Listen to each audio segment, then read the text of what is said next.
Before this video begins, I have to preface this by stating that this game has a dedicated writing staff behind it that probably took years of screenwriting lessons to be where they are. I believe you should come to your own conclusions instead of falling for mob mentality or the filter bubble effect. Whereas I cannot say for you whether you think this game has good or bad writing, I can teach you about writing to make that conclusion yourself, as well as show you alternatives to how this game was written. This game was written how it was, and there is nothing we can do or say to change that. It happened, but that doesn't mean we can't have a discussion about it. Regardless of whether you believe it was good or bad, based on the loose guidelines of the story, it had to be written a way. This just so happens to be the way we got. This video will tell you how it would have been written if I were following these guidelines instead.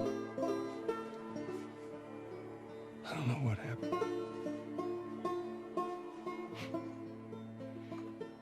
You're supposed to take her to the Fireflies and all. There were approximately 4-ish plus writers working on this project, mostly directed by Neil himself. However, I am not Neil. I'm not saying mine would be considered better or worse, especially by the entirety of everybody, but it would definitely be different, and it will still try to follow the vision the studio had for the game. I find that very important to note.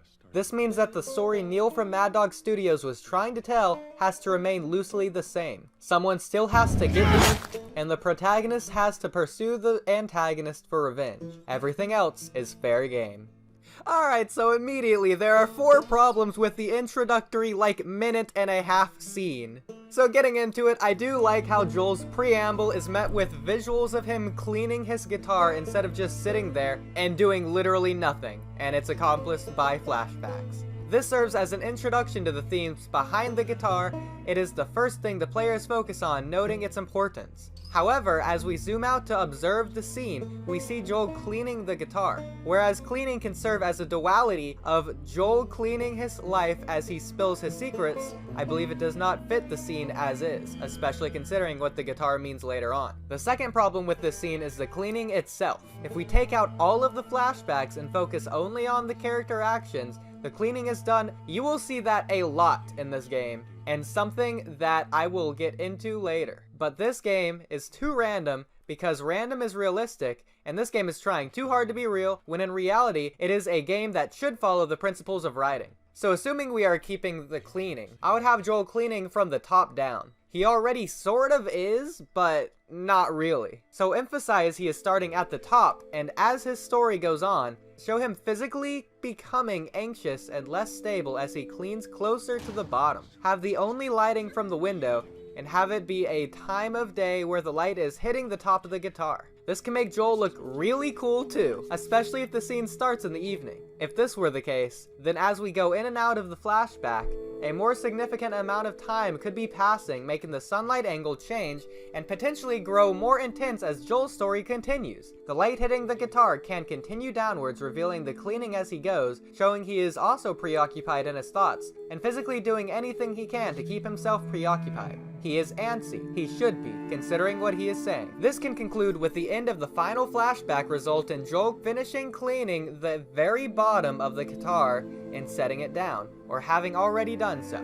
This would be done in moonlight, as it would be a dark night now, matching Joel's emotions after telling his story to the environment, a cold, dark storm. This would be matched with his head hung low, potentially with his hands in his face, covering himself from who he is talking to. Whether this be with shame or misery, etc. is for the player to decide. However, what can be ascertained from this is the fact that Joel is not crying. Instead, he feels nothing. The third problem is admittedly nitpicky, but as mentioned, I do not believe that cleaning the guitar was the most effective action to complement the flashbacks, nor the following payoff of the game. Instead, the best method, instead of finding some old dusty guitar to pick up and decide to clean as a gift, he can wrap the strings around more passionately than he can clean, which can help exaggerate the visible antsiness and distress that should be portrayed in the scene. Whereas cleaning the guitar does little in terms of furthering any themes or moods, placing new strings signifies a new beginning. We already have a bass, or a bass, if you will, with The Last of Us 1,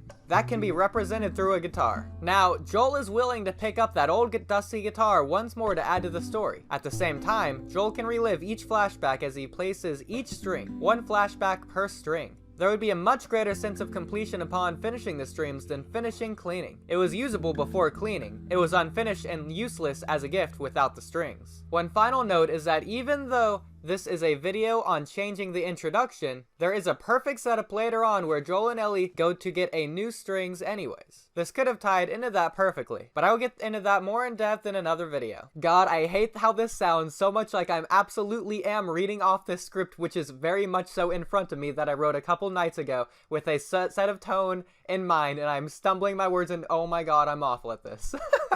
The final issue I have is with the very beginning of the game is the audience. After Joel is talking, the camera cuts to reveal that Joel hasn't been talking to us, but to his brother Tommy. Now let me warn you, the change I am about to make is a big one and arguably goes against the point of the video, as this changes Joel's character and will have a butterfly effect, but hear me out. But first, let me set the scene. The game opens with a rocking chair with a stringless guitar sat on it encompassing the screen. It is dusk out. As the camera slowly zooms out, Joel walks into frame, picking up the guitar and sitting in the chair that has gone from the entire camera shrunk into the middle of the screen. He even sat in the lower 2/3 vertically to show dominance using the rule of thirds, and to start with the camera aimed upwards so the choreography can bring it down as each flashback occurs. Joel begins talking. Without context, the audience does not know exactly what he is referring to at first. However, as more and more time goes on, it is revealed Joel is referring to the events of the earlier game and how that brought him here. Then, a flashback occurs as normal. Once the flashback is over, the camera is zoomed into the top of the guitar, slowly panning down as we see Joel tuning the first string already sat in place. The top half of the screen is well lit, with the bottom half being barely noticeable due to shadows. Then, second flashback. Once we're back, we see the second string being finished. Third flashback. Then we see the third being placed. Fourth flashback, and the scenery is noticeably more orange once we get back. Joel is shaking by this point. Then the fifth flashback. After that, Joel is aggressively placing the string to a very saturated orange. After the final flashback, the moonlight permeating the window strikes the guitar on the ground. The camera pans up to see Joel, who's sat motionless with his hands covering his tired, lowered head. Whereas there are no more flashbacks, he wraps up his story the same way he wrapped the strings around the guitar with his small talk. As he does so, the camera slowly tilts, turns to see a mirror on the wall. Joel is sat in the reflection, motionless, silent. A second later, he raises his head from his hands as he looks into the mirror, immediately cutting to the title screen. If you can't already tell, my fourth problem with this scene is the fact that he told Tommy. I may be wrong, but I do not believe that Joel would have told Tommy. There was no reason to tell Tommy, nor his wife, especially if nobody else in their city knows. It is something they are still trying to keep under wraps, and Joel does not want to talk about it. The end of the last game was such a significant moment that encompassed their entire journey that I believe Joel would go to any lengths to keep the secret to himself. I will talk more about this when I cover the flashbacks, and this will be a huge point, as I believe this is the most significant point in the entire game, and I have a lot to say on that topic and how this game handles it. But back to the prologue. In the scene, Tommy was the audience. However, the audience feels less of a connection to Tommy than they do to Joel. Whereas Tommy begins by keeping Joel grounded by showing a shocked look and potentially discouraging words, using Joel instead would have affirmed Joel's thoughts through the silence of the mirror and feeling through Joel's expression in the mirror's reflection. Obviously, it'd be a pretty intense reflection. It's also symbolism because Joel is reflecting on his life. In addition, Joel likely would not get as emotional as he would if he were sat there for hours, completely isolated. Even though Tommy is his brother who he feels he can share anything with, Joel is not the type of character to get emotional or show weakness around other characters. That is what made the climax of the last game way more significant, because Ellie was unconscious both after the drowning scene, and while Joel is removing her from the Firefly base, he is allowed to be his true self. He would not have acted in the same way had Ellie been conscious, even if she wasn't able to move. Instead of a family catch-up or mini therapy session, a tilted camera known as a Dutch angle can help present Joel as the unstable, selfish man he is when the camera reveals he has been talking to himself for hours. The fierce look he pierces the mirror with, along with himself, helps to solidify this is, as the audience now understands not only what he has done, but also that he is not regretful or remorseful of what he has done, despite knowing full well everything he caused. That would even so help with the scene later on where he admits this to Ellie that he would do it all again.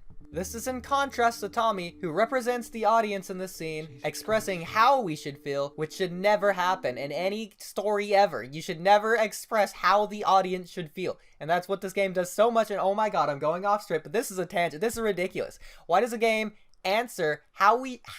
Dude, the problem of the last game? It's morally ambiguous. The characters need to decide for themselves how their actions impact them, and the audience can decide for themselves what they think about that. That is why the audience likes Joel in the first place. He is a bad person. He is selfish. But because we see his story and follow his journey, we are able to suspend our disbelief and not only allow Joel to commit the crimes he does, but to encourage and even root for these immoral actions, actively participating as the player in this game, even if it is just the illusion of choice. In any other case, a fraction of what Joel does would paint him as a monster in reality. But because the story allows the audience to move the goalposts so much, Joel's actions remain on the side of morally acceptable as long as it has purpose. The writers have to be careful to not only keep Joel on the moral side to make him a likable character, but to keep him as close to the immoral line as possible to help build character, conflict, and tension throughout the game. This is why we don't see Joel do anything despicable despite being a heavily flawed individual, such as torturing someone who has nothing to do with their journey. He would only torture someone who directly conflicts with them completing their journey. For example, he cared when Tess died because the writers knew that if he didn't care, then he would be a bad character. However, that doesn't say that if he were drunk, for example, and hurt someone while he's drunk because he's so sad about his daughter, etc., that would not make him a bad character. That would make him have very serious character flaws that can be addressed later on. That doesn't mean the audience have to forgive Joel, but potentially won't be able to relate to him as he is not perfect, just like the audience.